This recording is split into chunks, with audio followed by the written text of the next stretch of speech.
Pemirsa pewawahan kasus COVID-19 nasional keuningin injap ring tanggal 21 November, wilangan Indonesia mungguh ring limang talian diri.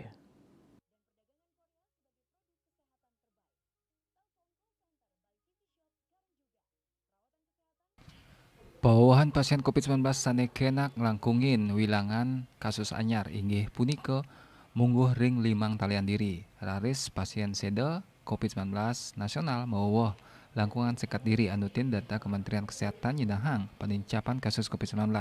Kantos langkungan limang talian diri dadosnya ne katah wilangannya ne langkungan 6 jutaan diri asa punika taler kawentenan pasien sanekenak. Mawah langkungan limang talian diri selanturnya ne pasien seda mawah sekat pat diri dadosnya ne katah wilangannya ne langkungan karo belah talian diri. Selami pandemi limbak dawak bulan Maret warsa kalih tali kalih dase indik pasien COVID-19 sane kantun kerawat langkungan sekat talian diri.